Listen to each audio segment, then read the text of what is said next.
You're listening to Second Cut. This is the weekly podcast from thefilmmagazine.com where we talk about topics in film theory, criticism, history, etc. I'm Jacob, and I'm the one who is unsure how my computer's working. I'm Sam. I'm one of the two of us wearing a Christmas jumper, hoping that an angel doesn't need to come and talk me round to not offing myself. I'm Kieran. I'm the one that's thankful that sometimes when the snowman comes to life, it is actually vaguely benevolent. Yeah, not always a horrible monster killer. Yeah. Is Jack Frost any good? No. Yeah. Have you ever seen a horror comedy? Have you ever seen the Michael Keaton film trailer re-edited as a horror film? They don't need to do a lot because it's a very disturbing looking snowman without the horror elements. It seems fairly similar to the actual one from the horror version, Jack Frost. So yeah, thankfully mine is animated, so it's all good. Mm-hmm. All right. So it is Christmas in a few days, so we're doing classic Christmas films. Last year we did some modern ones. Went a little off the beaten path. But before we get into those, we had Liam. Liam wants to know what our Mount Rushmore of Christmas films are. He picks National Lampoon's Christmas Vacation, Krampus, Jingle All the Way, and Batman Returns.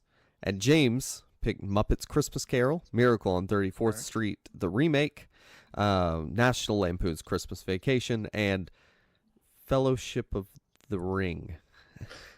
Do we know white beard? There's a load of rings. There's elves in it. I think it mostly comes down to, and this is a very nerdy thing that he pointed out to me. Apparently, the Fellowship set out from Rivendell on the 24th of December, so that's why it's a Christmas film. Yeah. Also, I'd like to point out that Sauron gets 1 ring, the elves get 3, the dwarves get 7, the humans get 9. Those are all odd numbers, but number 5 is missing. So where are the 5 rings? Well, it's 5 gold rings, obviously. 4 calling doves, 3 French hairs, 2 turtle doves, partridge in a pear tree. So obviously that's how it works. We get the 5 rings for Christmas to control, I don't know, hobbits maybe. And yeah, I mean, I usually take issue with movies that are not Christmas movies being called Christmas movies. I think there needs to be a consistent Christmas feeling or atmosphere to it throughout the majority of the film at the very least. So something like Die Hard, I don't have a problem with. That Kubrick movie that he made before he died, I don't have a problem with. Eyes Wide Shut. Thank you. But like Fellowship of the Ring it's not a Christmas movie. Maybe you'll watch it at the season. Maybe that's a personal thing, but I disagree. So there is a thing with Two Towers that if you start at the right moment on New Year's Eve, I think he says so it begins as soon as it goes to New Year's Day. That is a thing. Gandalf isn't fat. That's another deal. So who wants to come up with their 4 then? Their 4 kind of go-to Christmas care. movies. Mine would just be a Muppets Christmas Carol watched 4 times. So I don't know what the issue is. Nice. I'm taking this off because it hurts. Sam, did you have yours or did you need time to stall? It's Wonderful Life, Muppet Christmas Carol, Tokyo Godfathers, which I talked about last year, and probably Home Alone. I'm quite a basic bitch, you know. Aside from Tokyo Godfathers. Actually, thinking about it, I might add Anna and the Apocalypse. Okay. I've yet to rewatch that this year. I think mine would be. I've yet to even play the soundtrack off Spotify this year, which is a shame. Oh man! I mean, another good thing about Christmas movies, I think that they need to kind of give you like an emotional response, you know. And I think all those movies can kind of bring a tear to my eye to various extents. So. There definitely need to be themes of family, togetherness. Yeah. Hang on, so Fast and the Furious is a Christmas movie now. Well, is there consistent Christmas-like atmosphere, lights, music? Count family. So, well, no. There's always lights. There's always music. Like, I don't know what may not be Christmas songs, but they sit down for a meal at the end. Yeah. God. As a family. And the little Brian stay. God bless us, everyone. Yeah. Mine are probably A Christmas Story, The Grinch with Jim Carrey. I really love The Grinch. That's just one. I saw it as a kid, though, both of those. Christmas Story plays 24/7 on a cable channel here. Christmas Day. And then after that, I mean, I'm not super picky. I mean, I guess maybe We'll Christmas put Muppets Vacation. on for you then. No, I'm not doing Muppets. Just we've already said Muppets. Yes. Yeah, something like Elf. I liked Elf a lot as a kid. I did like it the last time I watched it as much, but See, I used to quite like Love Actually, but that's not aged well. It's problematic now. It was always problematic, but we're more enlightened these days. Mark Kermode is having a heart attack somewhere. Yeah. You really shouldn't turn up on your best friend's doorstep to try and seduce his 17-year-old bride with signs.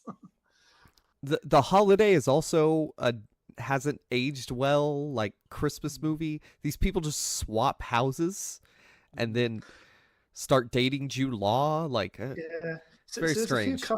There's a few classics I've never got around to. So or supposed classics. So The Holiday is one. I've never seen that. It's only like 15 years old, though, isn't it?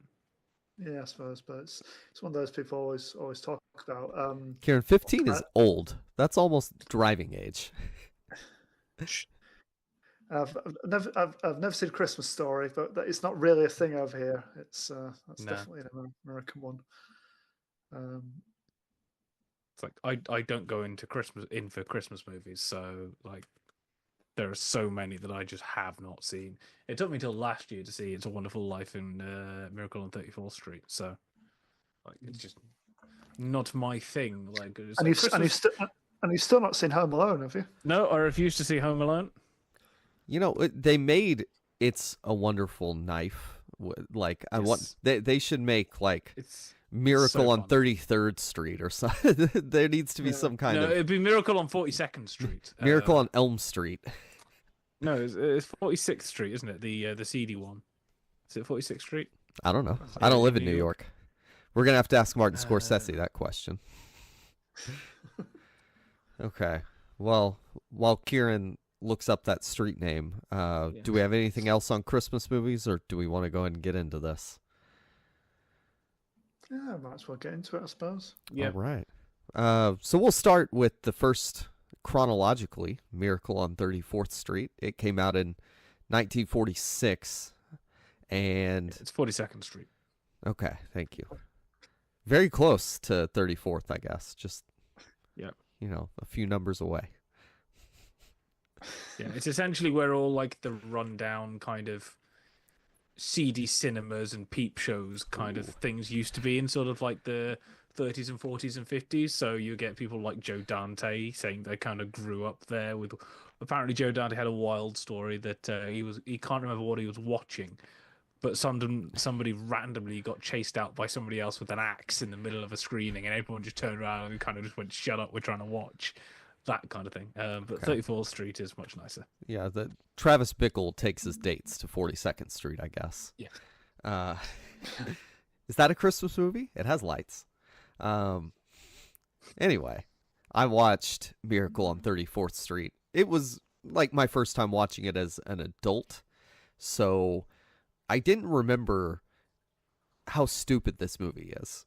When you're a kid and you love Christmas and you love magic and you have joy in your heart, like whatever, it's fine. You don't really put much thought into it. It's kind of like the Santa Claus, except dumber, because they didn't know how to write movies back then or something. So keep this in mind for everything that Jacob is going to say subsequently in this episode. He is a shriveled, joyless old man now. He has no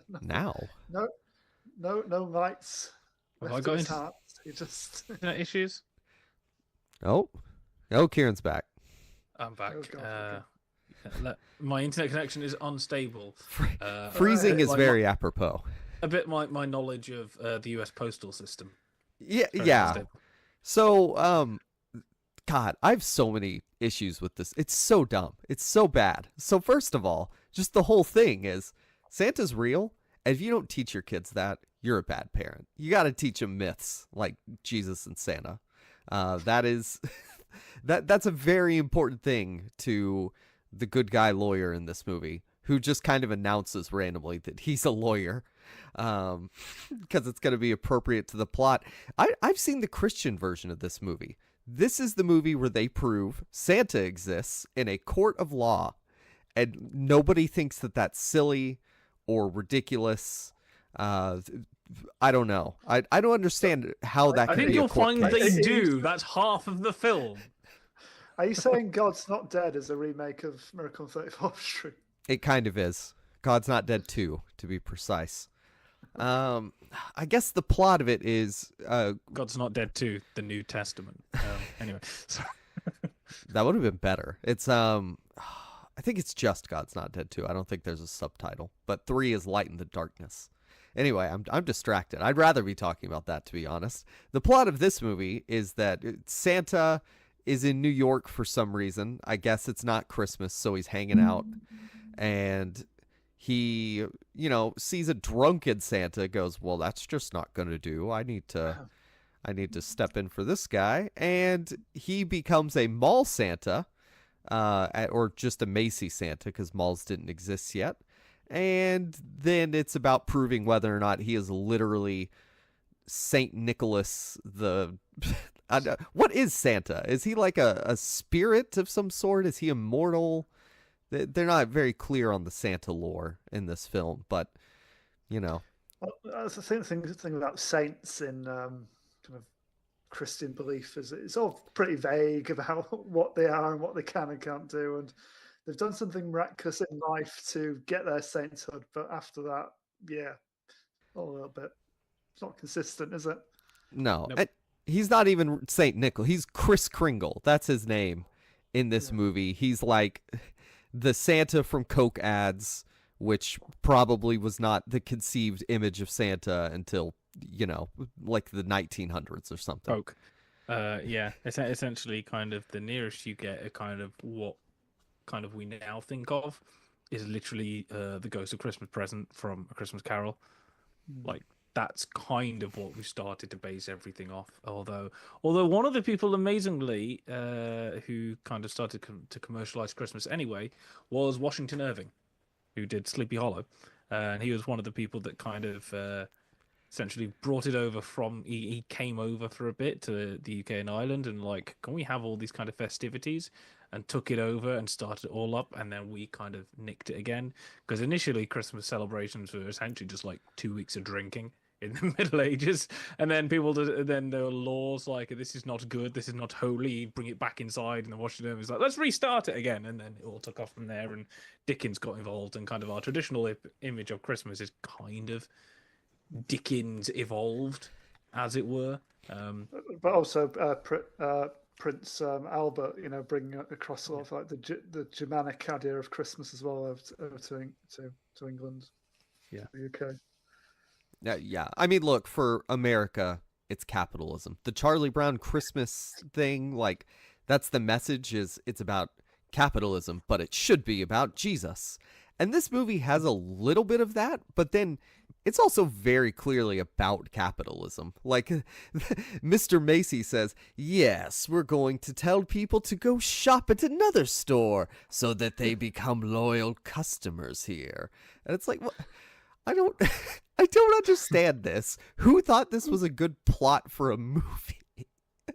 Well, I think Mr. Macy's idea is that instead of trying to like force them to buy for us, they will come to us out of loyalty because we are so open and generous, and they will come to us as a result of our kind of generous nature rather than our capitalistic intentions. We will just happen to make an awful lot more money from this in the meantime. But what a stupid ideal to try and be putting out into the world, because that's kind of what Code era movies are.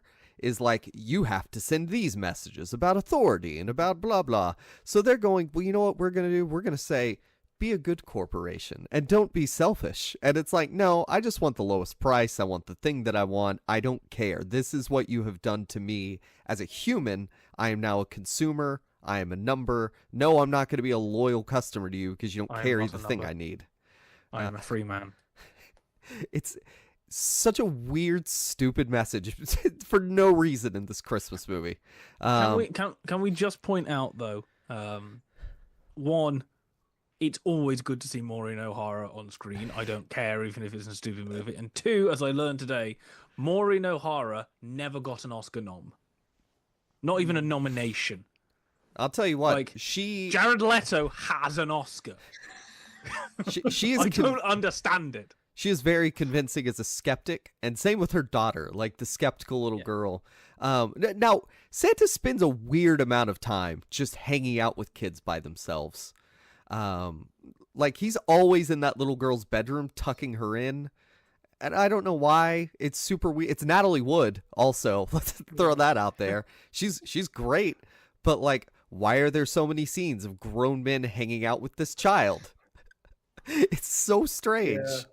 Yeah. And the whole thing about while mum's at work, just sends your daughter over to the guy across the way, Yeah, to watch the parade.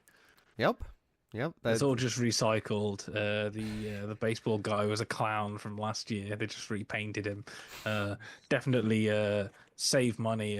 Don't hire anyone to make yourselves a new one and get in the Christmas spirit. No, as cheap as you can get it. Get a new thing. That's definitely what we're going for. Now, there's also the psychology subplot where this guy with a really bad accent is like, oh, yeah, the psychiatrist told me that people who dress up as Santa, they do it out of a guilt complex. So it's like, yeah, psychology, that's a load of bunk. Don't ever listen to them. Look, I'd like to point out that when we eventually get to Silent Night, Deadly Night, the psychiatrist proves to be true. People that dress up as Santa have some kind of complex.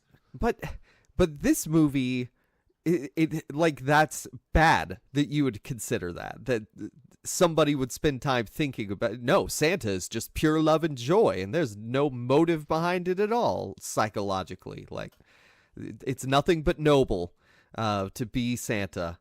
And let them do absolutely anything. Please take all the money from my till. Please rob me at gunpoint. You are Santa. You are lovely. Stop talking about Silent Night, Deadly Night, Kieran. I am still talking about Silent Night, Deadly Night. That's besides the point. Or Christmas Evil.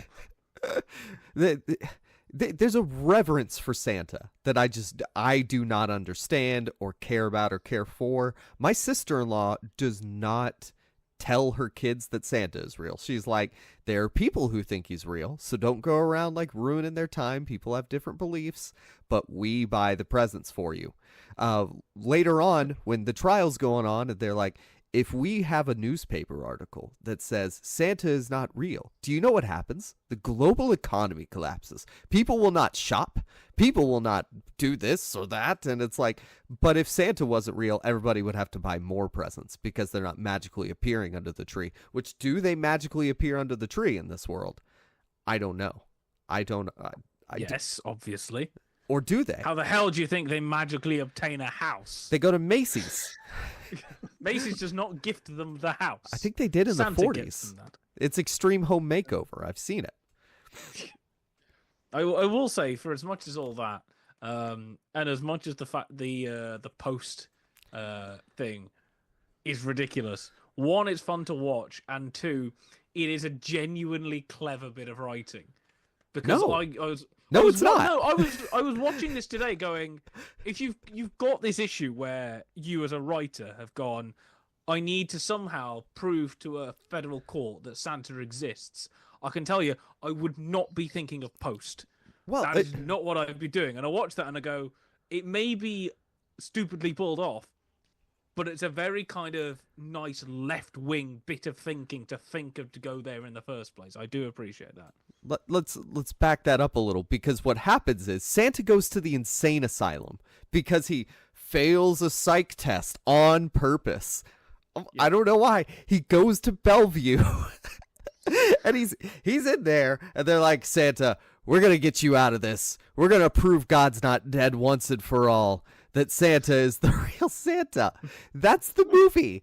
So the lawyer loses his job at his law firm. And then there's the corrupt lawyer or the politician or whatever, who's the guy from I Love Lucy. And he's like, so you're going to get elected, see? You're going to get elected and you're going to say Santa Claus is not real, see? Because that's what the voters need. I'm the bad guy. And I don't understand why anybody cares this much. This is just a crazy guy pretending to be Santa. It's a Christmas family film from 1940-7, Jacob. Shut up. 6. And then they literally have a trial where the first witness is Mr. Macy. And Mr. Macy's like, yeah, he said he's Santa. There's that stupid part where he has the business card, like it says Kris Kringle, born North Pole, address, whatever. Like Santa, where else is he gonna have been born? And like, it's did they need that documentation in court? Like, did they just say, he doesn't have anything, whatever? But did they literally put whatever? None of that matters. I mean, because actually, technically, depending on the court, you do need to know where they are from. There was a court in like the 1600s.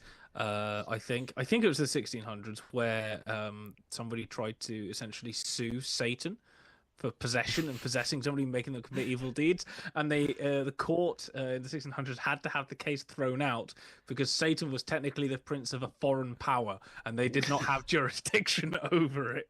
I can't remember all the details, but that was a thing. So like addresses and stuff, it's genuinely like an important detail on whether you can get sued or something like that in courts.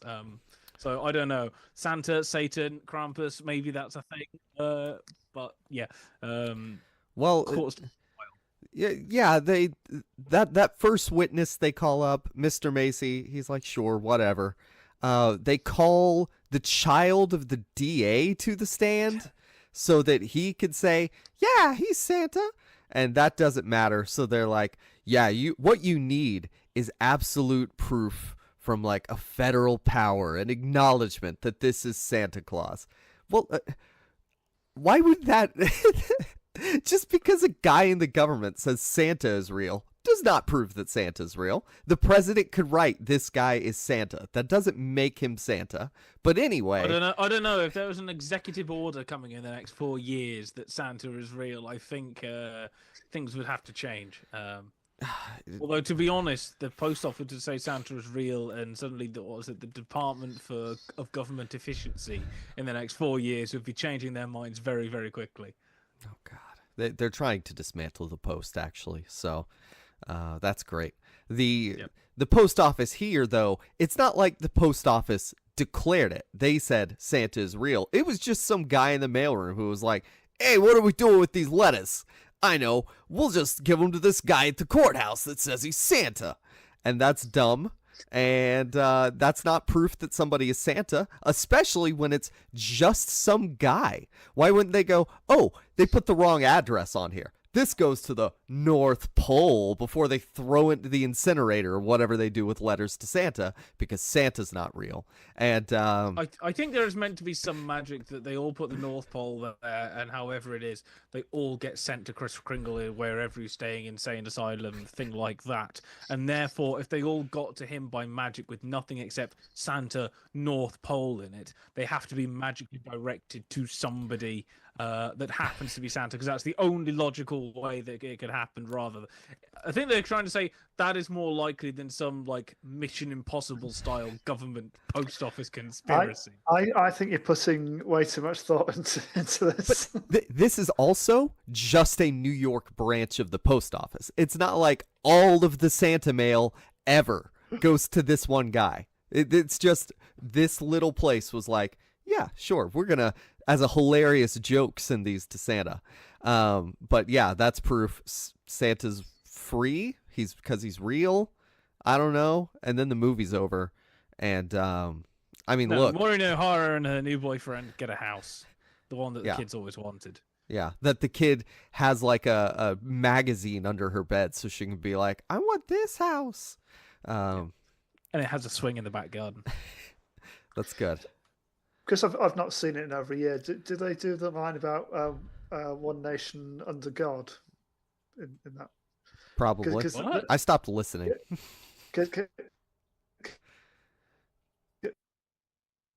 You're breaking up, I think, or I'm breaking up. Oh no, it's Sam. Because that's what gets him off in the remakes. The actress has. Was that me who went a bit glitchy? Yes. So. Try again. You said the actress gets him off. Sorry. Keep going. So the actress who played Matilda, Mara Wilson, in the remake. Oh no! She Ever seen my joke? She takes a dollar bill up to the judge's bench and hands it over to her. And she's underlined "One Nation Under God," and he that basically makes the oh well, if we're saying "Cut our money" that God exists, then Santa must exist. So I think that's worse. Thinking. Yeah, no, this movie is so stupid. It is the silliest Christmas movie I've ever seen. Yeah, obviously, yeah. Kind of park your kind of reticence and kind of just go with it. I still find it an enjoyable film. I think it's very watchable. Yeah. Sure. It's light-hearted and stupid, and you're not meant to take it 100% seriously. We will note that just for some various things that it won 3 Academy Awards. Shouldn't have. Edmund Gwenn won for Best Actor as Kris Kringle, aka Santa. Shouldn't have. Valentine Davis won for the Best Original Story Writing, and then George Seaton won for Best Screenplay. Do you want to put shouldn't have for those as well? Correct. Should not have. Okay, there we go. This is a movie about how you should believe crazy people. We should just open our hearts to... There's the guy in the movie who says, oh, there's a guy who said he was a Russian prince. And then nobody stops to go, wait a second. But that is insane. Why is anybody believing this? Because he's still a respectable member of society. I don't care. I am Batman. This movie is call dumb. me insane, would you? Actually, you probably would. If somebody declares themselves to be like Jesus or, some kind of out there mythical figure, do not believe them. They are not. That is how you end up drinking colloidal silver and dying on a bed. Oh, thanks for that. Beautiful. Don't join cults, people. This is the thinking that leads to cults. Is this not a cult? No, we're a collective. Autonomous collective. I didn't vote for you. Anyway. Yeah, I would like to point out on the original stuff that therefore Life of Brian is a Christmas movie. The opening, I will grant you that. Yeah, and Martha reckons that because it has to include Christmas. Sorry, I just remembered Martha put a comment. Then In Bruges and Kiss Kiss Bang Bang also count as Christmas movies. I would say... I mean, most Shane Black films do, because he's obsessed with Christmas, so all the stories are at least set at Christmas or referencing does it. The Predator happen near Christmas? On another planet? No, actually, I think that's one of the rare exceptions. I think there's a scene at Halloween, I seem to remember, but yeah, like Iron Man 3, Kiss Kiss Bang Bang, the Nice Guys, Last Boy Scout, they all have Christmas in their veins. Because it's the most wonderful time of the year. Life of Brian's Easter. It's not Christmas. Excuse me, what is the opening scene? What's the opening scene of Ben-Hur? That's not a Christmas movie. Obviously is. No, as I've stated, it's got to be consistent. It can't just be one scene in a film. Shush. What's he saying? That Notting Hill doesn't count now? Is it only one scene? You're saying that most of the Harry Potter films don't count now? Yes. They are not Christmas films. They open in... If we're going by openings, they open in summer. So basically what I say is no film that takes place over the course of more than one day can be considered a Christmas film. Well, no, because It's a Wonderful Life is Thanksgiving to Christmas. That's a Christmas movie. How about The World Is Not Enough? Because one of the characters is Dr. Christmas Jones. Denise Richards, the nuclear physicist. It is a Christmas. If there's a character Christmas named throughout Christmas, the film. it's a Christmas film. It is. There you go. So Harry Potter doesn't count as a Christmas film, but James Bond: The World Is Not Enough is officially a Christmas film. I'll give Harry Potter. It does have a cozy castle sort of thing going on that qualifies it more. Like there is themes that I would say are Christmassy compared to other things. Is Chronicles of Narnia, the first one, is that a Christmas film? Yes, Santa appears in it. Yes, Yeah. Gives them presents. But it's always winter, but never Christmas in Narnia. I don't care. Santa is in there that gives them presents that helps them in the final battle. That's true.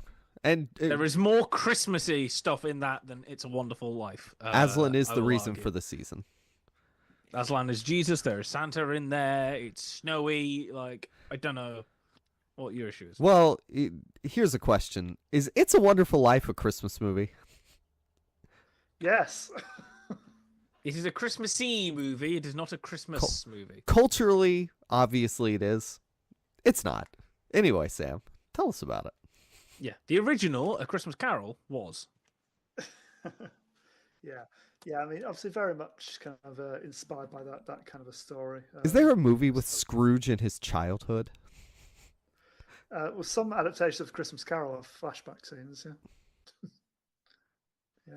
Yeah, that's called the whole thing of the Ghost of Christmas Past. Those are the flashback scenes. Yeah. Well, you know what I mean.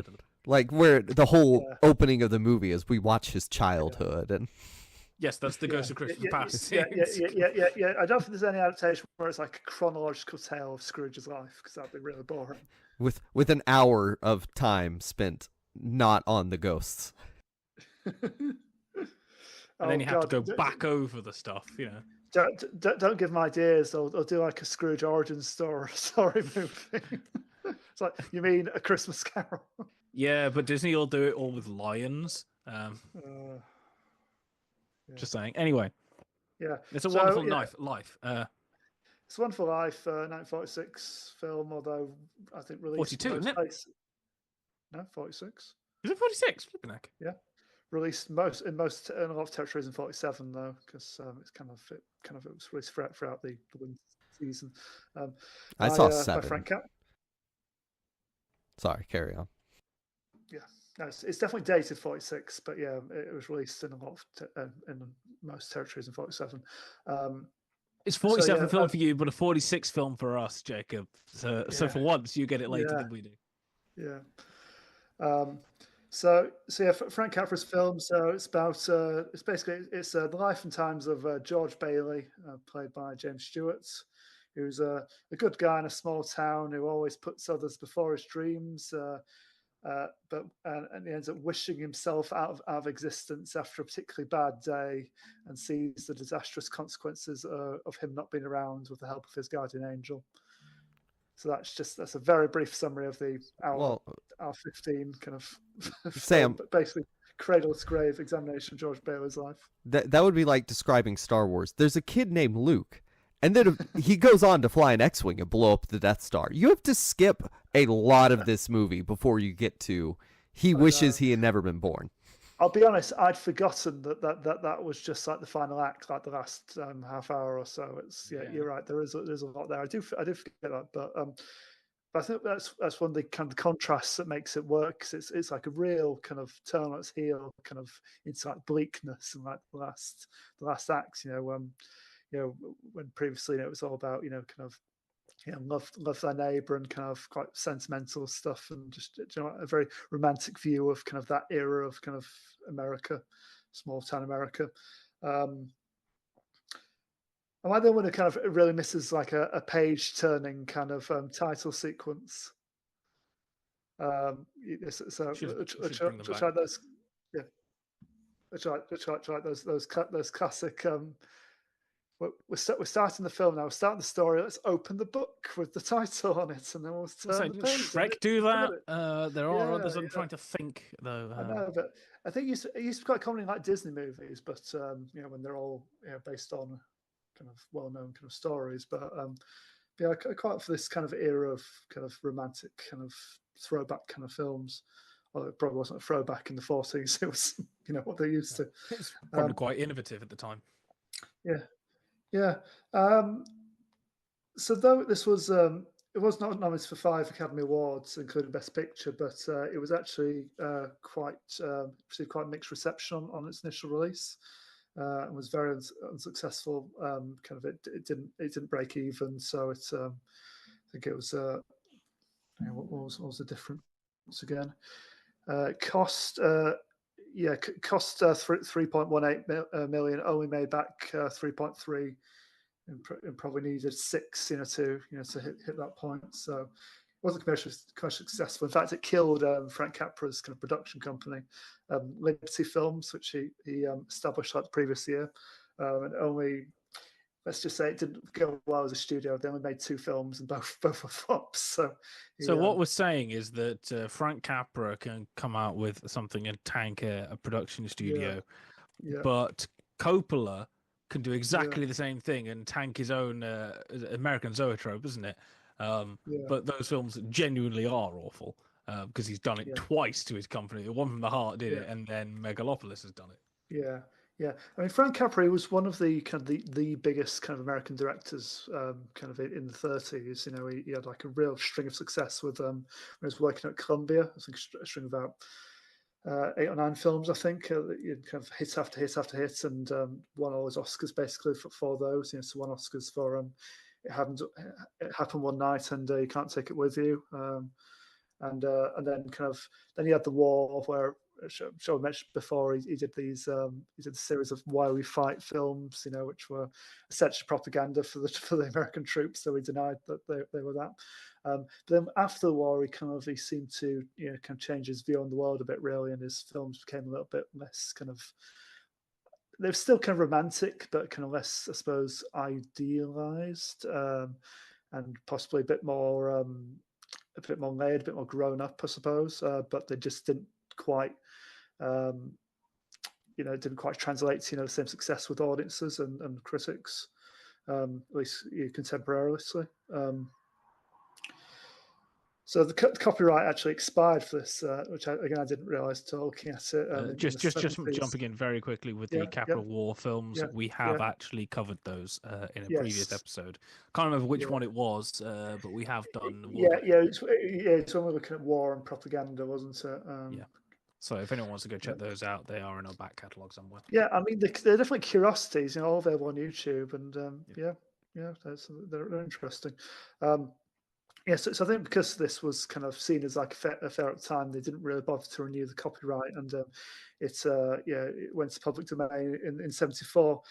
Which resulted in it being a perennial favourite to be shown on TV at Christmas, which is where it got kind of a new lease of life in terms of audiences and things. And this way, you got like the god awful colorized versions.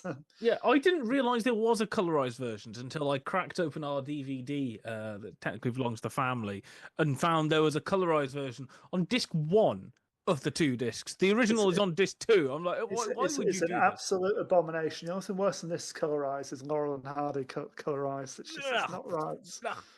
No, it's horrible.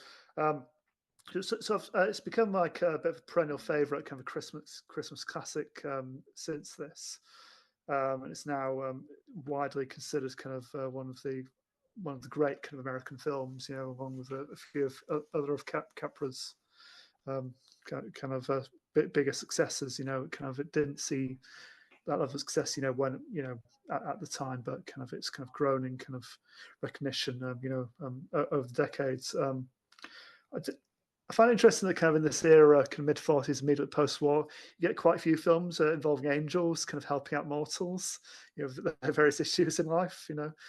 So there's A Matter of Life and Death. There's The Bishop's Wife.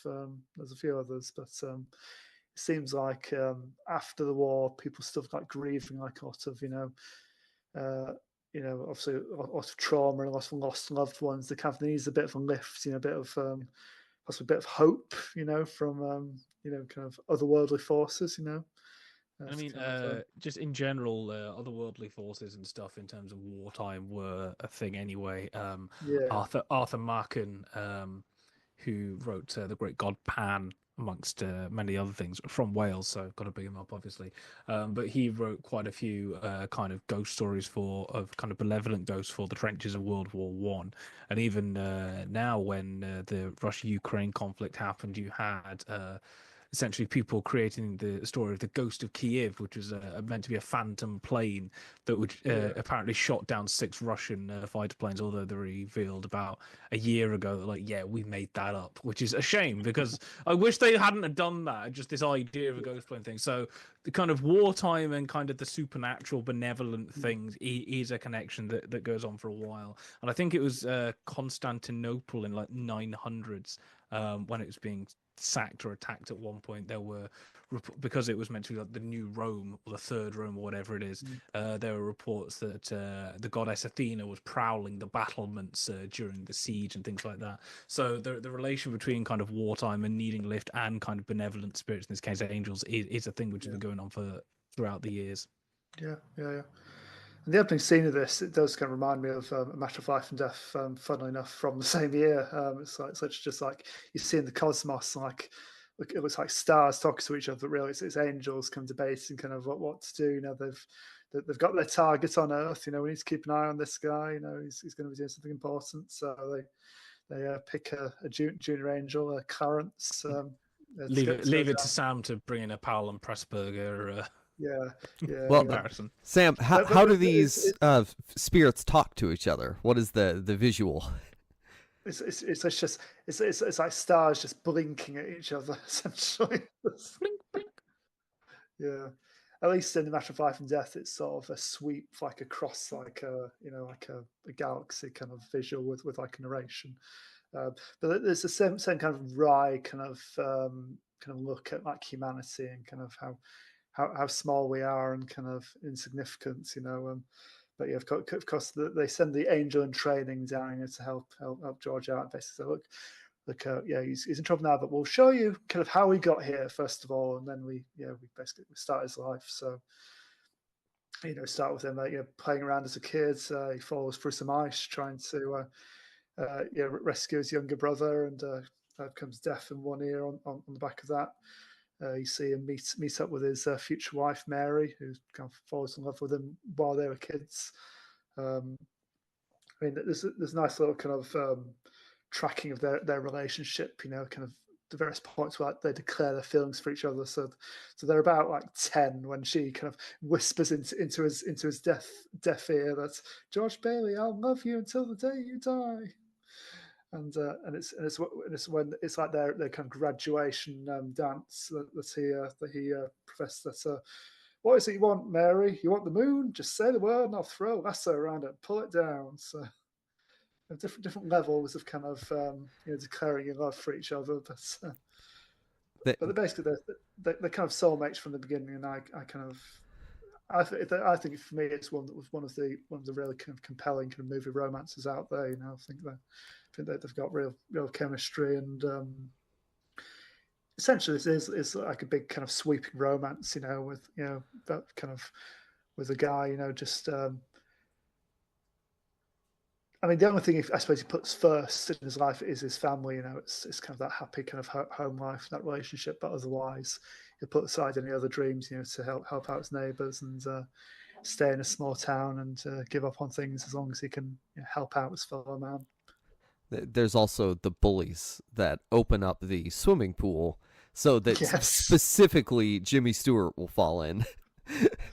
Yeah. They keep doing the Charleston on it as it's opening. Yeah. I mean, that's a nice little gag. I mean, I think there's quite a few funny moments, I think, in Frank Capra films, and it's so they announced going to be a big Charleston contest, and they both kind of sheepish. So, I'm not very good at this, so neither am I. And well, you know it, they're great at it. And but then as you say, as the floor opens to reveal the pool underneath. By the way, is this a thing in the States? I was going to say I would like a pool. Like our high school didn't have a pool.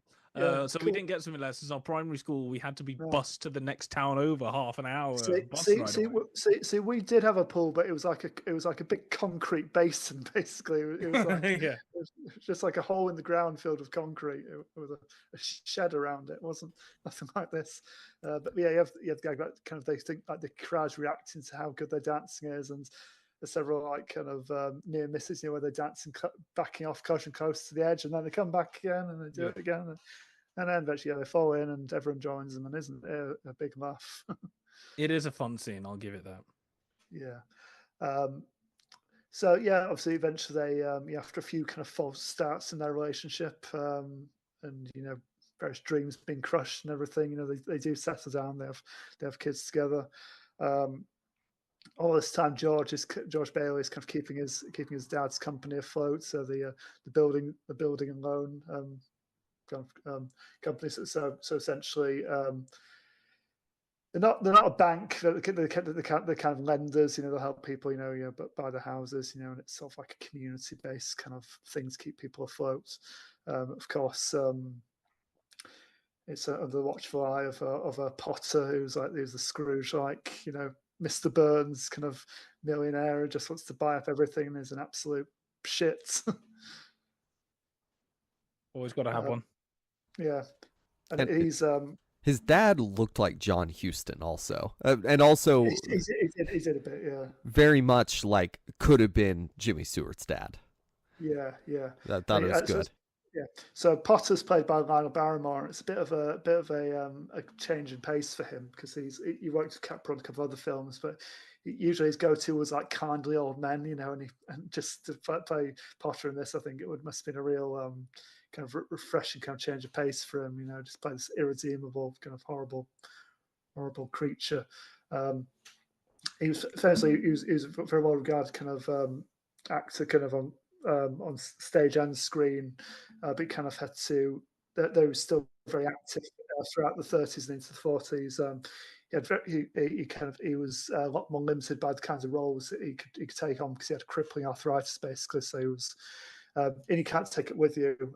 He's that they wrote in his character broke his leg, so he's kind of on crutches throughout the film. And in this, he's obviously in a wheelchair, but he just found moving around that difficult by that point. They usually wrote it into his characters that he had mobility problems.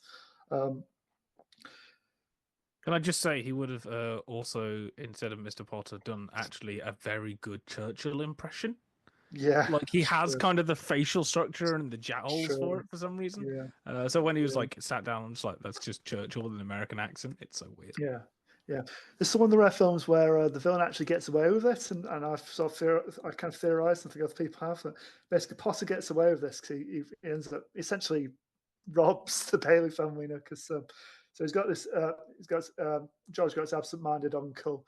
He gets shots of memory loss, he's always forgetting things, and a key point, basically the catalyst of their eventual misery is taking the deposit from their company down to paying at the bank, and he's getting ready to cash it. He's written out his deposit slip, and then Potts comes in, and he's kind of talking to him, gesturing with the paper, and he puts the envelope in the paper and gives it back to Potter, and obviously loses it, which basically cause the bank to want to foreclose on them.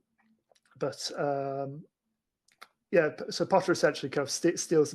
Potter realizes what's happened and essentially steals the money.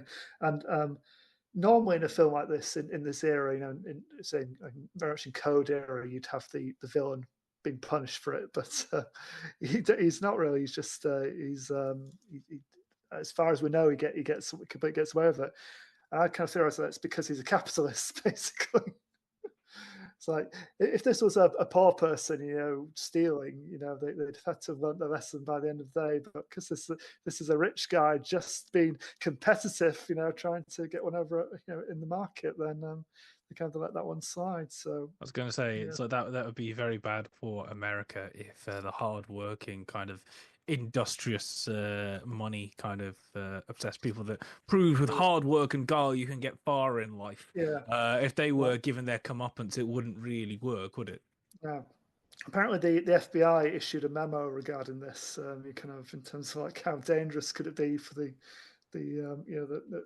general populace to watch it, and they said, for what reason? We've deregulated the capital market. So, with regard to the picture "It's a Wonderful Life," the film has a rather obvious attempt to discredit bankers by casting Lionel Barrymore as a Scrooge type, so that he will be the most hated man in the picture. according to our sources, is a common trick used by communists. In addition, this picture deliberately maligned the upper class, attempting to show people who had money were mean and despicable characters. Now I want to see Soviet It's a Wonderful Life, where they're like, maybe potato not so bad. And like they go to the other reality and they're like rich, but they're constantly being robbed and their wife's cheating on them, stuff like that. Yeah, it's all set in kind of brutalist architecture. Yeah. Like almost like possession style architecture, it's all just grey, drab stuff. Tarkovsky's It's a Wonderful Life. 3 hours of not much. Oh, I need it now. And most of it is the social realist opening before he's only in the the capitalist hellhole for 30 minutes. Yeah. No, the angel only appears with 5 minutes to go, and it's all done in one shot. It's not an angel; it's actually an agent from the state who has like a portal. Yeah, I mean, the first half, kind of 2/3 of this is essentially as I've said, it's George Bailey kind of putting his life on hold, and kind of obviously kind of it just works slowly for his life through his life that could have been kind of something else, but he puts on hold, to help out his neighbors and his friends, and it's basically the little man standing up to the big businessman, basically, which obviously you see quite a few of these kind of from this era of kind of Hollywood. The small businessman standing up to the big businessman. Yeah, essentially. Because he is a moneylender, like he is, but they're very keen to show. It's like he says, "Oh, don't worry about it. This is you just get it to me whenever I can." He's benevolent. He refuses people signing. Bad. He refuses people kind of signing kind of agreements on like terms for these loans and everything. Don't worry about that. You can get it back to me. I'm not doing my Jimmy Stewart impression. It's not happening. I'll make you change for a loan. Here's 25 cents. Yeah. I mean, this point where basically, they're about to go out of business and they've got to keep cash flowing with whatever cash they've got left in the safe, until the close of business, to keep afloat. And he's literally basically it's like a run on the bank essentially, and everyone's trying to get their money that they've kind of deposited in there out, and he's saying, "Oh no, we're going to support each other, and this, I don't have that kind of cash on me here, but I'll happily issue whatever you need to get you through until the bank opens tomorrow." And they're all queuing up, and he's saying, "What do you actually need to survive? Oh, I'll take $20. I'll take $5." And this absolute dreadful person says, "Well, I'll take $240. $240, because that's what I got in this place." But then you have like obviously after his particularly bad day, where his uncle loses all the money, and there's a financial inspector in, and essentially he's fearing that he'll be in prison for embezzlement. He arrives home and to his idyllic family home with all his happy children in the lead up on Christmas Eve, and he has a big old meltdown, and I find it like a really kind of quite visceral, upsetting sequence, where he basically just lets rip and kicks over chairs, and it's kind of another side, and basically just you completely lose it. At which point he runs off into the night and contemplates suicide, and then Clarence turns up at the opportune moment to fall into the river to get George to save him and thereby not kill himself. And then you get the Christmas Carol / Back to the Future 2 kind of version of events here. What would life be like without George Bailey? And he realizes all the small acts of kindness he's been responsible for over the years have had an impact greater than anything he could have imagined. Yeah, it's quite funny because literally, like, the point of this film literally is that it's all about the friends we made along the way. Yeah. Well, the thing for me is that's the plot.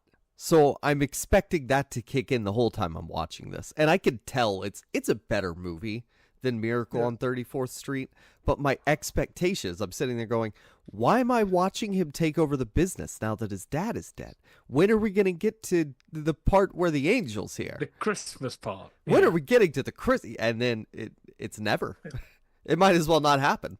It happens to be set on, it's a kind of thing where it's kind of originally based on A Christmas Carol. The story that they used as a basis was based on A Christmas Carol, or specifically kind of the fourth stave, which is the Ghost of Christmas Yet to Come. And it happens to be set on Christmas Eve. But literally you can set this on August 12th and it doesn't make pretty much any difference. It's an atmosphere rather than a kind of feeling of goodwill at the end rather than a thing. And I guess obviously setting it in the middle of December works for the kind of bleakness of Bailey near the end. But in terms of, does this have any relevance to the plot? No, not really. Well, Sam, you also talked about how like it has the nice romance, which it does. I kept finding myself saying, it is a Wonderful Life.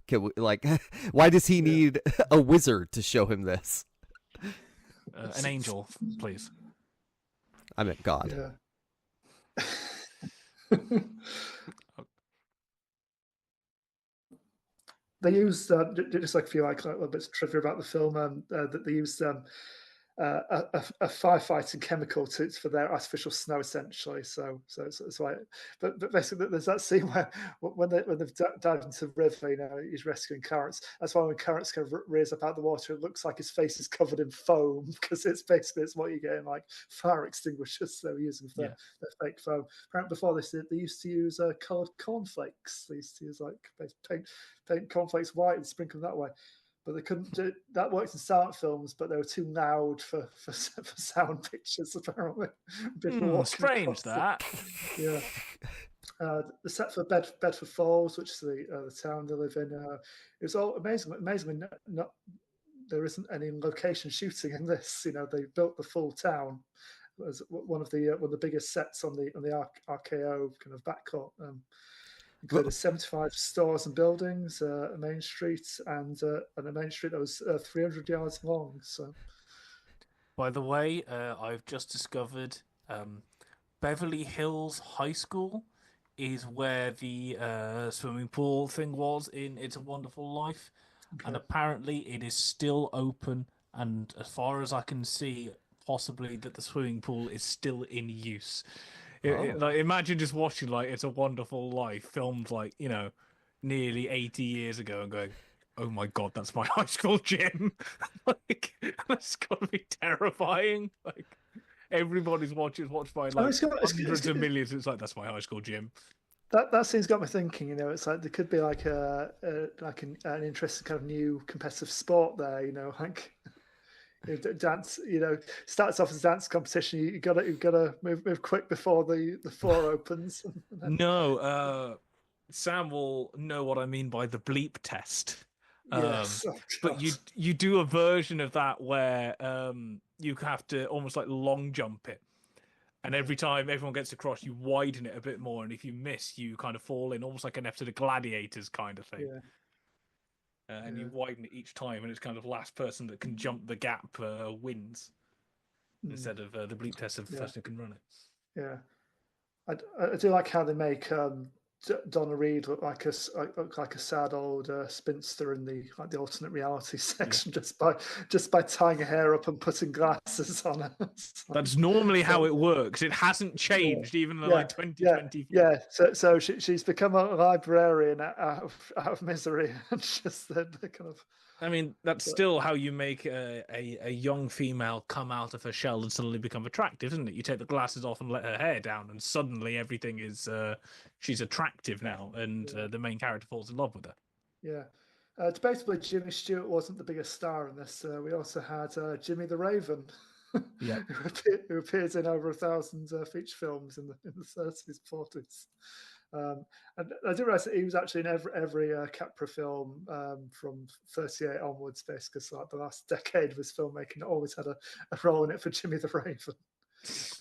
Flipperneck, who is apparently uncredited. Yeah. He was the crow in Wizard of Oz as well, by the way. He was the one who kind of lands on the scarecrow. Miracle on 34th Street also has a lot of uncredited people, and I don't understand why. Those poor actors. Yeah. Miracle on 34th Street, about 500 of the uncredited actors were the flipping postmen that had to come in with all the bags of post and dump it on the desk. Snowman. Yeah. The final scene, in fact, the whole kind of last sequence, the snowstorm, essentially, it was filmed in a scorching July. so usually had to layer up in all this winter clothes and kind of run through it. And you can see him like visibly sweating like towards the end, because it's just. I mean, I think that she had to give the cast and crew a day off because the heat wave was like that at one point the next day. Right, let's go back to pretending we're in the dead of winter. It never seems to be. It always seems to be like that. Where it's when we need it to be cold, it's scorching hot, and when we need it to be sort of.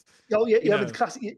I always love. I always love looking out for a beach scene, which was clearly filmed in February, and people trying not to shiver in their swimming costumes. Yeah, I mean, that was like a yellow filter or something, don't they? I mean, when I was working on My Happy Ending, we had to do a beach carnival scene, and we did a few bits of CGI for the wider shots. But very simply, try filming like a kind of, almost like a not Burning Man, but kind of a big kind of hippie festival atmosphere kind of thing.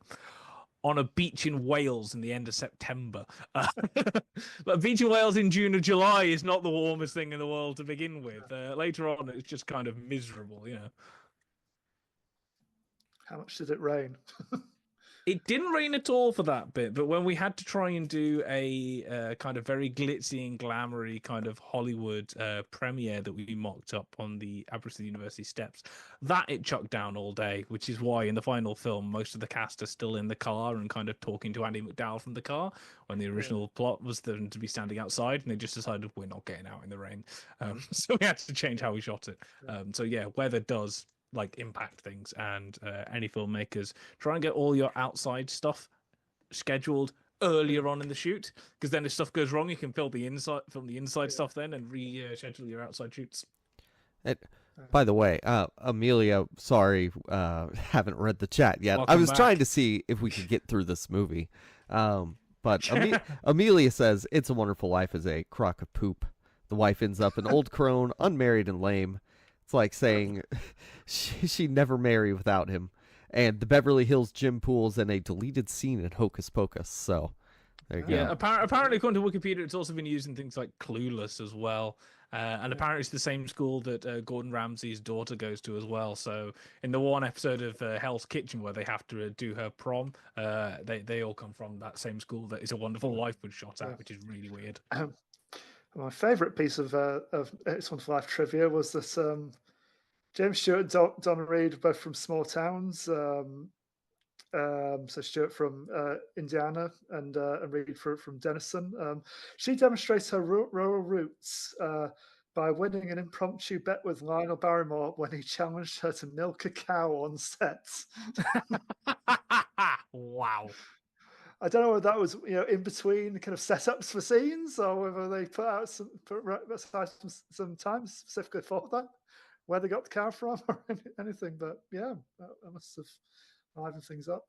You get some weird stuff like that, like on the set of Tower of London. You've got Basil Rathbone. Was it Bela Lugosi or Boris Karloff? I can't remember which one of the other it was. And then Vincent, Karloff, I think, yeah. And then Vincent Price was there as well. And it was one of Vincent Price's first kind of bigger roles with the kind of the big stars. And there's a scene where they have a drinking contest. And the kind of a drink off, and essentially Karloff and Rathbone just got these massive barrels and shot it with the most vile alcohol concoction they could do. So one drink was absolutely lethal. Apparently Vincent Price had no idea, took one drink and just passed flat out for 12 hours solid, and they were just making fun of him the entire time, and it's almost like a hazing ritual. But that's a good challenge, milk a cow on set. Yeah, absolutely. So, I mean, personally, look, I don't know with this kind of film where it's kind of you kind of need to see it kind of several times growing up to have like the affection for it. Maybe coming to it later with like a modern eye possibly doesn't help matters. I think you either get the tone and the sentiment, or you don't. You know, I mean, I like these kinds of films anyway. You know, like kind of what if kind of stories, and I like Capra's stuff in general. You know, it is kind of romanticized and idealized, but I think he's good at working with actors. I think that they're always good performances. There's always humor, to offset like the darkness in this, especially. I think this one of James Stewart's kind of finest roles. I mean, I think there's very few people who kind of show like a degradation of someone kind of so much, just someone being worn down, for a long time as well as he did. I was going to say very good practice for Vertigo. Yeah. In terms of, although as is it Epic Rap Battles of History? Spielberg reckons that Hitchcock just produces Jimmy Stewart making two faces, and admittedly he has kind of happy or a little bit confused, and that's about it. Just so his face slightly more confused. You have On the Verge of Tears as well. Three faces. Let's give him credit. No, don't do that. And what the hell are you doing around here? That's it. He's got kind of happy or that's all he's got. He does them perfectly, but that's it. And that's all the Jimmy Stewart impression you're getting, Jacob. That's it. Yeah. This is definitely one I need to rewatch now that I know what to expect. But what I'm waiting for is, when is the stuff that I know about going to happen? And I didn't realize that we needed 15 minutes of him wearing a football sweater with his high school sweetheart, because they're going to I was like, come on, what are we doing here? So admittedly, that is like reading Moby Dick and going, where is the whale? But at least I know about that stuff in Moby Dick. Either that or watching The Wicker Man the first time and going, where is the Wicker Man? I have 10 minutes left. They have a vague mention of it in passing. I have still seen no Wicker Man. Yeah, I mean, I suppose the strongest section in this is the final act, is the denouement, isn't it? But I do still really like the rest of it. Is one of my go-to seasonal favorites. It makes me feel all warm inside, and that's me. And as long as you found the friends along the way, that's the important thing. No, it is. I wouldn't say it's like an instant Christmas classic for whatever reason. I obviously know why it's become like that. It's because it was essentially everyone managed to shove it on the TV screens. Hence the reason why Night of the Living Dead was on absolutely every TV screen in every horror movie, because they didn't essentially copyright it. It is a decent film, and Jimmy Stewart is very good in it. Although I'm always going to back Jimmy Stewart, you know me. I can see why people dislike it. I can also see why people go, this is not a Christmas movie. It's just a film that happens to take place near Christmas. I think possibly the messages and the morals and the whole kind of angel. The important bit takes place at Christmas.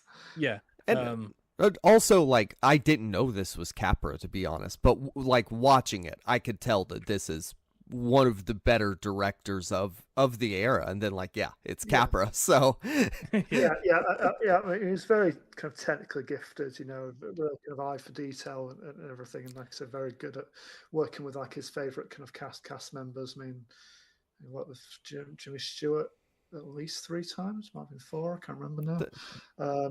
And the lighting is it's so much more striking, like the blacks and stuff in this versus I think Miracle on 34th Street's really gray, and it's just kind of practical. There is that scene where he gets another random kind of little nugget of information. There's that scene where where George Bale is helping that Italian family move into their new home. Giving lots of welcome and everything. A very kind of loud, boisterous Italian family, and that was basically Frank Capra says, "I'll just depict my family on screen." So basically, just all these actors. This is what my family do in this situation. Yeah, there are about this many of us, and this is what we do. This is how we act, and dad would do this, the mum would do that. Admittedly, I was watching it. There's the bit where he turns around and asks about his wife, whose name I've forgotten, and it's near the end. Yeah, and at one point, literally goes, "Where is she?" And all I could think of was Batman. Where is she? and I'm going to like find it online somewhere and do a side by side. Where is she? Where is she? Kind of comparison as a TikTok video. But both would be hilarious, wouldn't they? If you put Batman's line in Jim Stewart's mouth, and if you put Jim Stewart's line in Batman's mouth, Oh, both mock would be, it up. Where are the both would be drugs? equally hilarious. No, It's a Wonderful Life, but with Bruce Wayne, Yeah. where his parents get shot and then he contemplate suicide or something like that. I don't know. And the Joker has to save him on that. Yeah. Right. I think we've spent enough time in the mid 1940s now. Shall we? Yeah. Real Go quick, to we're gonna fast forward to the 90s. Amelia says the whole cast 80s. of the 90s. The whole cast of Clueless was clueless. Look at the cast. Only Paul Rudd was successful, even to this day. Even the brother who ended up being John in Garfield. And then, also, Amelia asked for our thoughts on The Wicker Man. I mean, the Nicolas Cage one specifically, it sucks. But to quote my cousin, I wouldn't wipe my ass with it. it's very funny. Yeah. I think if you're going for an unintentional comedy, it's a good one. It's a good one to stick on that party. But yeah. I think No, I'm not that sadistic. the hot take is that it's a better B movie than B movie, and I disagree. B movie is a better B movie. Wow. Yeah. Come on, honey. Now we can rewind. Yep. To 1982. I don't know why you're saying the 90s, Jacob. Clueless. I mean, we'd have been watching it in the 90s, but I think I was as well. I have particular affection for this because my grandmother had it on a videotape when I was very little. So I was watching this from about the age of 1.5, maybe. Did you ever have the Raymond Briggs books read to you growing up as well? No, I didn't. You can't because there aren't any words in the Snowman. Okay, fair enough. Yeah, well, we'll say read to you. Did you ever have the pages turned for you so you could look at the pretty pictures? I think we did have a big version Yeah. of it, big kind of full page version of this, or a version of it, if not the original. But no, I have this very much in my kind of thing. So all the scenes and the specific bits of the music. And there was version on cassette tape as well, which was narrated. So Yes. that was. Yeah. The weird thing is that some versions have an introduction by David Bowie. And the later versions do not. So we now have it on DVD and there is no David Bowie. But I distinctly remember David Bowie introducing it. And it was only many, many, many years later, I'm not a Bowie person myself, that somebody goes, yeah, that was David Bowie. And I'm like, was it? Was it? Because I have no idea who he was. Yeah, and in that version, was he meant to be like the grown-up version of the boy? I think so. Who was called James in this, but wasn't in the book and was never named in the book. Yeah. That was super weird. It was. Yeah. I didn't understand it.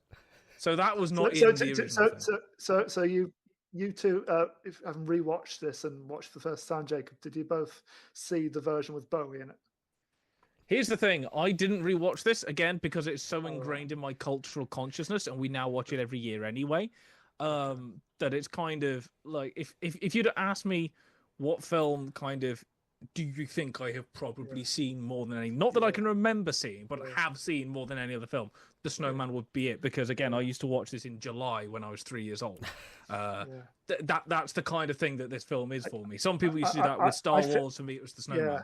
I feel a bit close to the other Raymond Briggs adaptation, adaptation, Father Christmas, which is normally on TV on Christmas morning. Where basically Santa, voiced by Bob Hoskins, tries to go on holiday unsuccessfully. Yeah, but no, I have this very much in me. So it is based on the 70s, 1978 picture book by Raymond Briggs. And it was originally a TV movie. It was on Channel 4, got nominated for Best Animated Short at the 55th Academy Awards and won a BAFTA TV Award. It's dialogueless aside from the introduction from David Bowie. Is David Bowie also the guy walking? Or is that just a guy? I think he's just in the beginning. I have no idea. But whenever there's an old dude walking out in the snow, is he like just a random person, or is that David Bowie? I think he's a random person. I think Bowie's meant to be the grown-up version of the boy. I think so. Yeah. is the person walking supposed to be the grown-up version of the boy? I have no idea. I mean, it was very confusing because I knew it was animated. So Yeah. Obviously, that part wasn't in the original book, so it was added. It was probably added to give it a little bit of context, give a famous face to it, a little bit of draw power for obviously. It was on December 26th, so you're going to need a reason to turn on the TV. So perhaps that was an additional draw for Channel 4. It's about a boy who just before Christmas goes and it starts snowing, and he goes to have some fun and builds a snowman. Goes to sleep and wakes up one night, and the snowman comes to life. And they have lots of adventures. He takes him round and introduces him to the house. Keep away from the fire. Cat's scared of him, that kind of thing. Snowman has great fun discovering what a light switch does, testing out different noses, stuff like that. Can we say it's like a panther-sized cat? Like they drew it to be the world's largest house cat. Yeah. And then they have an adventure on a motorbike because obviously the snowman, despite not knowing how a light switch works, knows how to ride a motorbike or a motorcycle. Well, you've got to have a responsible adult riding the bike. You couldn't have the boy doing it because obviously not. And comes back, and then sort of at a certain point, the snowman pulls him along, and we get Walking in the Air. So this is where Walking in the Air comes from. Jacob, had you heard the song Walking in the Air before? So was that song like in Welsh or something? Because I cannot understand. The singer's Welsh. Well, it was written for this. I'm glad you asked me this because my note on that was like, what is this song? It was recorded by a young boy who Alan Jones. No, the version for the film was not done by Alan Jones. It was done by somebody else. But so they then released by the world's last castrato or something. Well, they then released it as he is a choir boy, so it was meant to be that high. But when they released it as a single, they got a young boy then known Alan Jones, who was a Welsh singer, young choir boy, to do the single version, and that has now made people think that he was on the Snowman, and he actually wasn't. It was a different singer. I didn't know that. Well, there you go. Yeah, but it's quite funny because then for decades and decades afterwards, the only thing anyone knows Alan Jones for is Walking in the Air, despite the fact he's done many kind of classical, opera kind of things and stuff like that, and he still does it. And he gets fed up with anybody asking about the Snowman. But in later years, he's gone it has essentially given me a kickstart to my career as a classically trained opera singer and all that kind of thing. And now Classic FM every year does a thing where they essentially use all the music from this, because it is essentially a musical with animations, and he will do a narration over the top of it.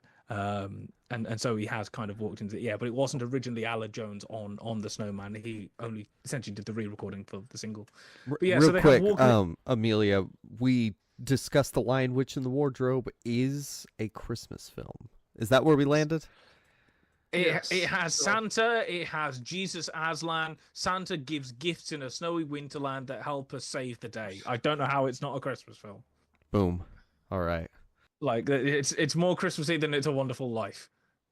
With the same amount of snow, and it actually has Santa. What more do you want? Like, I don't know the thing. But yeah, fun fact also, Walking in the Air is the favorite piece of music for Tuomas Holopainen, who is the main guy behind the band Nightwish. I see why they're banned. Have they ever done a cover version of it? Album 2 or 3, they did do a cover of Walking in the Air. It is very good, actually. They bring in the full guitars and everything right at the end, like the synths and stuff. It's quite fun. It's like, oh yes, I can finally listen to this, like, for about 2 weeks of the year, because when it's in July, you're like, this isn't really kind of the thing. Next. But yeah, they go up, they fly around what they think was probably based on Brighton. So the town there's a big pier. And both Nicholas Briggs and who did the music? Was it Howard? It's not Howard Shaw. Who is it? Who did the Howard Blake? That's it. I knew it was a Howard. They both lived in the area, if not in Brighton, then around it. So they think it was Brighton. And the snowman drags the kid up to the North Pole, where there's a load more snowmen and Santa's there, and they have a big penguins dance. In the North Pole. They're not penguins. Shh. So flying snowman you're fine with, but penguins in the North Pole, that's where you draw the damn line. Actually, I'm not fine with flying snowman either. That's not in Snowman lore. Frosty does not fly. He marches. I think we're breaking some law with all of these films. Yeah. Santa's not called Kris Kringle. I don't know about any law for It's a Wonderful Life. There's probably some laws broken. Theft. Well, yeah. There's the stuff about angels getting their wings, isn't there? Yeah. Every time a bell rings, yeah. They go meet Santa, have a big thing, and then it's getting near the end of the night.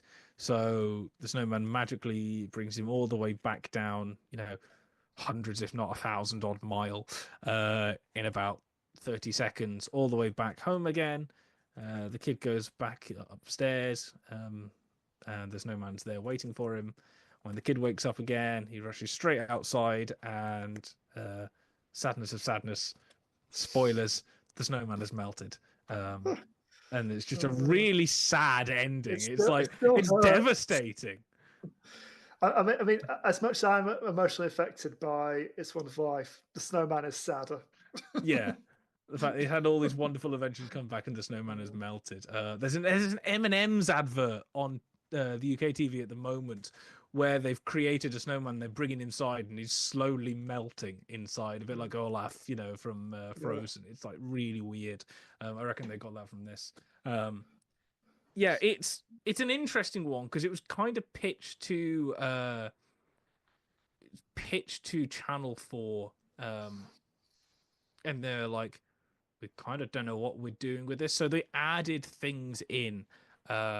So they added things in to make it a little bit longer. The thing with the motorcycle wasn't in the book. I think a lot of the things to do with Santa wasn't in the book, and apparently Raymond Briggs has been on record going, it's a bit weird and a bit twee because my story just happened to be set in the snow, had nothing to do with Christmas. I can see why they did it, and it works, but it's a bit kind of like, it's a bit corny in a way. I think the great thing with this is that it is kind of weird that every year, this is on British TV pretty much every year, almost every channel will try and get it at some point, and it's like a 80s hand-drawn animation with no dialogue, and it is considered, and it's a short film as well, like 27 minutes, and it's still considered watchable. Like you never get this now. I mean, it's so ingrained in our culture. They did a sequel a few years ago, didn't they? Yeah, I think I've seen it once. Put it this way, I refuse to watch it so much I can't remember whether I have seen it. I think I have. I refuse to know what happens and goes on with it. But again, because it's so part of my childhood. I remember it being fine, but not worth revisiting. And again, this one, again, because I was watching it so much when I was like 2, 3, 4 years old, like there's a certain magic about this that I will hear random snatches of music just somewhere, and it's a bit like, is it Peter and the Wolf, where they had it all, where it's pretty much all animation then all music. It is a similar thing to that, but it's hand drawn. And I will say that as much as Jacob's like, I don't like the snowman flying and stuff like that, and the panther is big, like how beautiful is it to see a whole like 26 odd minute film made out of literally coloring pencil animations. It's like there's a craft in there that's just and it was a lovely idea just to completely faithfully recreate kind of Raymond Briggs kind of that style of drawing, because they could have done it in 3D, they could have done a live action, they could have just done almost like a Disney style animation, but no, we'll do an animation style that, and now if you see anything kind of similar, you'll just go, that's like the Snowman. It could have been done like 20 years earlier ago. It feels like it. It's so unique visually, with all this music that's full orchestral score, and it's just something completely different to all the other Christmas films and all the other films that are out there now. And again, it's still considered kind of, kids in the UK are growing up on it, that they've seen it and things like that, and it's like, this was a short film animated with no dialogue on TV.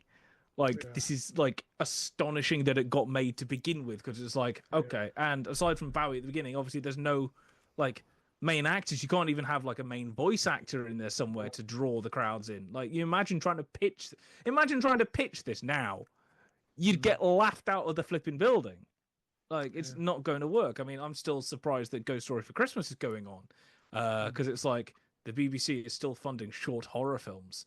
But at least then, you know, you've got actors that people have heard of. Then it's still kind of, you know, live action. You know, it's not the animated thing. So I still find it astonishing that this is even a thing to begin with, that they went ahead and did it, because it's a complete gamble on if it's even going to get views or not, or be remembered, because it has almost nothing kind of going for it in a way, aside from the success of the original book. But yeah, it's I think, again, I'm very much biased because it's part of my growing up and part of kind of my personal culture in a way. But I still think it's a wonderful thing to watch, and it's part of the family's kind of thing. We watch it every Christmas Eve along with Muppets Christmas Carol. So we watched kind of the two back to back, and it's just a wonderful little thing. It's not too long. The animation's beautiful. Yes, you do have to believe that snowmen can come to life and fly with Father Christmas and have big dances. It's not the come to life I have an issue with. It's the flying. The flying is the problem. I'm sorry. If you can believe a snowman can come to life, then it can fly. Like, I don't know. Like, no, where are you drawing the line? Snowmen can come to life because you put hats on them and then they come to life. That's established snowman stuff. But it's like, yeah, that's in the Frosty song. It's like vampires sparkling. It's just not a thing. Don't do it. Yeah, even vampire lore had to be developed at some point. Sure, but this is not the snowman flying is not the way to develop snowman lore. Okay, Maybe focus so on their ice powers. What we've established here is that Jacob will not complain about an awful lot of things in an awful lot of movies, but in an animated short film, he will complain about the fact that snowmen flying is not an established part of snowmen lore. Maybe if it flew like the Silver Surfer, where it's leaving a snow trail behind, you know, something like that. This is a strange argument to be having. Did you have complaints about anything else aside from the snowman flying? No, it was really just the flying that bothered me. And the orange for the nose. Y'all don't do that either. Who thought the orange was a good idea? To be honest, it was probably a thing where a carrot doing it would look weird and too hard to draw, whereas the only thing I can think of is that if they've sort of changed it to like Christmas setting, a Satsuma in a Christmas stocking is kind of a British thing, you know, that kind of... That's the only thing I can kind of think of. No, you know? I think the snowman, he had a orange for a nose to begin with. I would actually think possibly also if you're trying to design a snowman that's meant to be kind of cuddly and attractive for kids as a kind of almost guardian-like figure, then the nose is something kind of spiky in a way might be a little bit detracting from the kind of round kind of in a way that kind of almost like, you know, Mickey Mouse, there's lots of curves on there. In a way it would be like if Mickey had kind of pointed ears for a mouse, it wouldn't be as a word. Mickey Mouse is just a series of circles, isn't it? Epic rap battles of history again with only 3 circles like dominate the planet, you know. It's terrifying, but I love this. It's ingrained in me, and I'll watch it every year. And probably, if I have access to it, I will probably watch it every year for the rest of my life. It's one of those that. I think I probably last saw it a couple of years ago. I probably need to revisit. Look forward to it. I will probably never see it again. But of the 3, it was my best experience. So. Because it was only 26 minutes long. No, for a lot of the reasons you said, Kieran. Was it your best experience as well, Kieran? Yeah. Again, because it is the nearest to a childhood film that I have. Oh, okay. I'll go It's a Wonderful Life, but closely followed by The Snowman. There's not really a lot in it.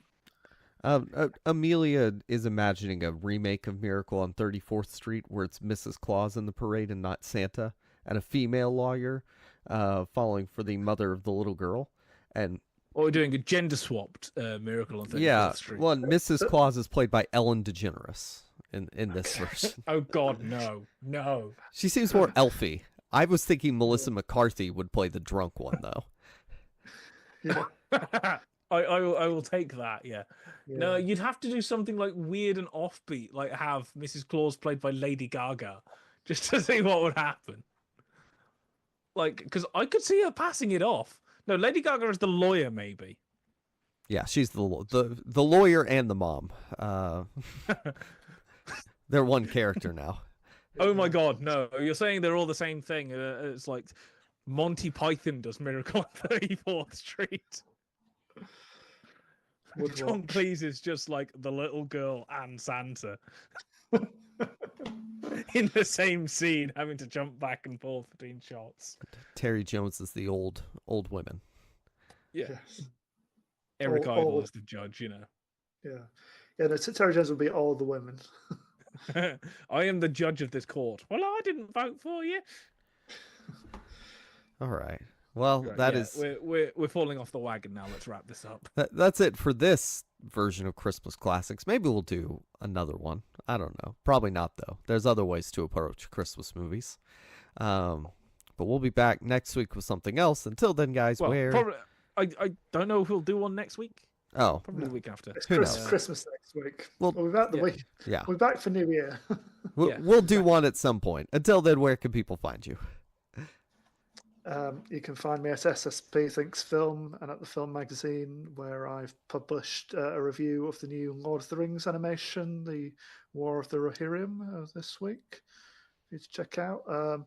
If you want more Frank Capra related musings, then early this year I did a Where to Start with Frank Capra. So the three films that you should introduce you to his work. Spoiler: none of them are It's a Wonderful Life. As much as I like it, I wouldn't recommend it as a starting point. It probably is a lot of people's starting point, but without knowing. Yeah, true. Hopefully you don't find me anywhere, but if you do, I'm K Judgmental in the various places. I have done a retrospective review of The Towering Inferno that is currently up on the site, and at some point there will be an updating to my Ghost Story for Christmas rankings when the Christmas Eve one. I've got the first volume of those to watch this year. So when I was at the MR James conference in April, we had a screening of the second one, One to the Curious, along with Whistle Will Come to You, My Lad. One to the Curious is still the best one. It's so good. But yeah, we should also say that along with all these things, please follow Second Cut on all the social media platforms. Yeah, it's at Second Cut Pod. Yeah, in various places: YouTube, Facebook, Instagram, X, Blue Sky. Yeah, all the places. You can email us at secondcutpod@gmail.com. You can find me at Jacob Film Guy. I wrote a review of Luca Guadagnino's Queer, which is out here. I don't. Can we just praise Jacob for writing something? Yeah. If only I should have done challengers as well, but oh well. Now I wrote about what I think of that movie in comparison in the review, though. So if you want to know, go read it. Challengers is good. Yeah, Challengers is good. But let's see. You already said all the follow us at Second Cut Pod stuff. Down in the description, you can donate to the film magazine and our PayPal, or you could buy Christmas presents from TFM and our Redbubble link. And I guess Zavi as well. I think we're also got the thing from as well. Yeah, and that is it. Thank you for listening, and goodbye. Adios.